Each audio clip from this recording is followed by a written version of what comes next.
Film की शुरुआत एक सुनसान हाईवे से होती है, जहां एक ड्राइवर अपनी गाड़ी लेकर चेक पोस्ट से गुजरता है। गेट खुलते ही एक हिरन अचानक सामने आ जाता है और कार उससे टकरा जाती है। ड्राइवर नीचे उतरकर देखता है कि हिरन पूरी तरह बेहोश पड़ा है। वो अफसोस करता हुआ वापस कार में बैठ जाता है, लेकिन जैसे ही उसकी गाड़ी आगे बढ़ती है, पीछे गिरा हुआ हिरन धीरे धीरे अपने पैर हिलाने लगता है। फिर वो उठकर खड़ा हो जाता है, मगर उसकी आंखें बिल्कुल बदल चुकी होती हैं, ऐसी कि किसी को भी देखकर डर लगे। कुछ अजीब तो जरूर हुआ था, लेकिन किसी को पता नहीं था कि ये एक बहुत बड़े तूफान की शुरुआत है। शहर के दूसरी तरफ एक बड़े फर्म का मैनेजर सियोक वू अपने ऑफिस में बैठा स्क्रीन पर शेयर देख रहा होता है। उसकी आंखों में सिर्फ काम होता है, और शायद इसी काम के बोझ की वजह से उसका शादीशुदा रिश्ता टूट गया था। तलाक के बाद वो अपनी छोटी बेटी सुअन को ठीक से समय भी नहीं दे पाता था। सुअन अपने पिता से दूर और अपनी माँ के करीब रहना चाहती थी। अगले दिन उसका जन्मदिन था। रात को वो अपने पिता से कहती है कि उसे अपनी माँ के पास जाना है,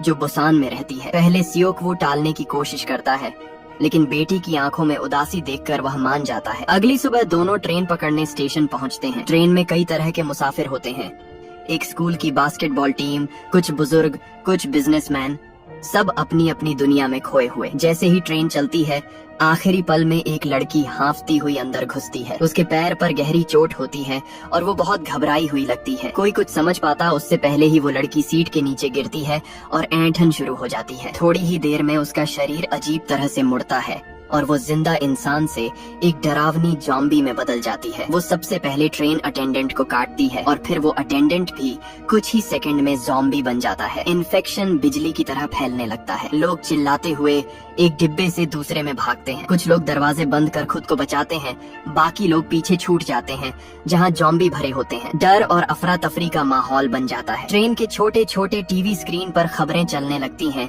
कि वायरस पूरे मुल्क में फैल गया है और शहर दर शहर तबाही में बदलते जा रहे हैं। बाहर की दुनिया पूरी तरह बिखर चुकी थी। ट्रेन एक स्टेशन पर रुकती है। लोग नीचे उतरते हैं, उम्मीद में कि शायद बाहर मदद मिलेगी, लेकिन जैसे ही वो स्टेशन के अंदर कदम रखते हैं, उन्हें एहसास होता है कि इन्फेक्शन यहाँ भी पहुँच चुका है। सामने से दौड़ते हुए सैकड़ों ज़ॉम्बी दिखाई देते हैं और लोग अपनी जान बचाकर वापस ट्रेन की तरफ भागते हैं। किसी तरह बचकर अंदर घुसते हैं और दरवाजे बंद कर देते हैं। ट्रेन ड्राइवर को आदेश मिलता है कि बुसान अब भी सुरक्षित है, इसलिए ट्रेन को उधर ले जाया जाए। इस अफरा तफरी के बीच सियोक वू, सांग हुआ और बास्केटबॉल टीम का लड़का यंग गुक अपनी फैमिली और दोस्तों को ढूंढते हुए एक साथ हो जाते हैं। उन्हें ट्रेन के पहले डिब्बे तक जाना था, जहां बाकी बचे लोग सुरक्षित बैठे थे, मगर रास्ता पूरी तरह ज़ॉम्बी से भरा था। इन तीनों के साथ और भी 3 लोग शामिल हो जाते हैं और ये 6 लोग मिलकर रेलगाड़ी के अलग अलग डिब्बों में लड़ते झगड़ते आगे बढ़ते हैं। हर डिब्बे में एक नया खतरा, एक नई टक्कर मिलती है और इन सब के बीच सांग हुआ अपनी प्रेग्नेंट पत्नी को सुरक्षित पहुंचाने के लिए हर खतरे को सबसे पहले फेस करता है। सफर बहुत मुश्किल था, मगर किसी तरह सभी लोग पहले डिब्बे तक पहुंचने ही वाले होते हैं कि वहां बैठे एक घमंडी और डरपोक आदमी योन सुक सबको रोक देता है। वो चिल्लाता है कि ये लोग शायद इन्फेक्टेड हैं और इन्हें अंदर नहीं आने देना चाहिए। उसकी बात सुनकर बाकी यात्री भी एक एक कर उसके साथ हो जाते हैं। दरवाजे बंद कर दिए जाते हैं और ये 6 लोग ज़ॉम्बियों के बीच फंस जाते हैं। दरवाजा खोलने की कोशिश में सांग हुआ और एक महिला यात्री किम जिन अपनी जान ज़ॉम्बियों को दे देती है, ताकि बाकी लोग एक मौका पा सकें। किसी तरह 4 लोग अंदर पहुंचते हैं, सियोक वू, उसकी बेटी, यंग गुक और यंग गुक की दोस्त। मगर जैसे ही वे डिब्बे में आते हैं, बाकी यात्री उन्हें अलग कर देते हैं, एक छोटे से केबिन में बंद कर देते हैं कि कहीं वे इन्फेक्टेड न हो। इसी बीच यात्रियों में एक बुजुर्ग महिला अपनी बहन के दुख में बैठी होती है। उसकी बहन कुछ देर पहले ही ज़ॉम्बी बनी थी। वह और दुख सहन नहीं कर पाती और गुस्से में आकर उस दरवाजे को खोल देती है जो ज़ॉम्बियों की तरफ जाता था। जैसे ही दरवाजा खुलता है, दर्जनों ज़ॉम्बी अंदर टूट पड़ते हैं और देखते ही देखते वह पूरा डिब्बा कत्लगाह में बदल जाता है। बस 4 लोग बचते हैं, वही 4 जिन्हें बाकी लोगों ने अलग किया था। उनके साथ योन सुक और एक ट्रेन अटेंडेंट भी वॉशरूम में छिपकर बच जाते हैं। ट्रेन एक लंबे टनल से निकलकर अचानक रुक जाती है, क्योंकि आगे की पटरी बंद होती है। ड्राइवर समझ जाता है कि अब इस रास्ते से आगे बढ़ना नामुमकिन है। वो नीचे उतरकर दूसरी ट्रेन खोजने की कोशिश करता है और बाकी बचे मुसाफिर भी अलग अलग दिशाओं में निकल पड़ते हैं, उम्मीद में कि शायद कोई इंजन या कोई दूसरी ट्रेन मिल जाए जिसमें बैठकर बुसान पहुंचा जा सके। सारे लोग अलग अलग फैल जाते हैं। किसी को अपनी जान बचानी थी, किसी को अपने प्रियजन की तलाश थी। इसी अफरा तफरी में योन सुक फिर अपना असली रूप दिखाता है। अपने आप को बचाने की फिक्र में वो ट्रेन अटेंडेंट को धक्का देकर जॉम्बियों की तरफ फेंक देता है ताकि खुद भाग सके। अटेंडेंट चीखते हुए वहीं दबोच लिया जाता है और यौन सुख फिर से बच निकलता है, मगर कुदरत का अपना हिसाब होता है। भागते भागते एक जॉम्बी उसके हाथ को काट लेता है। अब वो भी धीरे धीरे बदलने लगता है। दूसरी तरफ सियोक वू, सुअन और प्रेग्नेंट सूंग ग्योंग किसी तरह आगे बढ़ते हुए एक चलती इंजन ट्रेन ढूंढ लेते हैं। सबको उम्मीद होती है कि शायद अब बुसान तक का सफर सुरक्षित हो जाएगा, लेकिन अचानक पीछे से एक परछाई गिरती है। वो यौन सुख ही था, जो अब पूरी तरह जॉम्बी बनने के कगार पर था। उसका दिमाग आधा इंसानी आधा दरिंदा बन चुका था।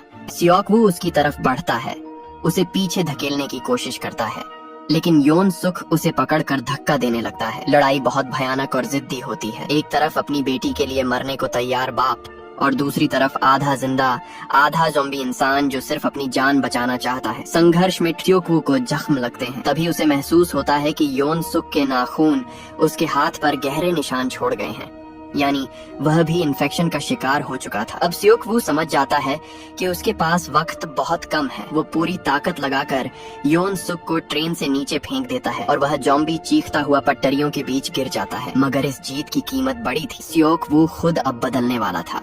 वह बिना एक शब्द बोले इंजन के अंदर जाता है, अपनी बेटी सुअन और सूंग ग्योंग को अंदर सुरक्षित बंद कर देता है ताकि वो दोनों सुरक्षित रहें। सुअन चीखते हुए दरवाजा खटखटाती है, रोती है कि पापा मत जाइए। फिर वह धीरे धीरे मुड़कर इंजन के बाहर चला जाता है ताकि उसके बदलते शरीर से किसी को नुकसान न पहुंचे। ट्रेन की तेज हवा में वह पीछे खड़ा होता है, अपने हाथ फैलाता है जैसे अपनी जिंदगी की सारी बातें हवा को सौंप रहा हो। उसकी आंखों के सामने सुअन के बचपन के पल घूमते हैं। वो छोटी बच्ची जिसे उसने गोद में उठाया था, जिसे उसने खिलाया था, जिसकी हंसी उसे हमेशा सुकून देती थी। आंसू उसकी आंखों में चमकते हैं और जैसे ही वायरस उस पर हावी होना शुरू होता है, वह खुद को ट्रेन से नीचे गिरा देता है। ट्रेन आगे बढ़ती है और आखिरकार बुसान की सीमा नजर आने लगती है। शहर सुनसान, खामोश और धुंध में डूबा हुआ होता है। बाहर सुरक्षा की लाइन लगी होती है, जहां सैनिक बंदूकें ताने हुए हर आने वाले को देखते हैं कि कहीं वो जॉम्बी तो नहीं। ट्रेन रुकते ही सिर्फ 2 लोग उतरते हैं, छोटी सुअन और सूंग ग्योंग। दोनों धीरे धीरे टनल के अंदर से गुजरते हुए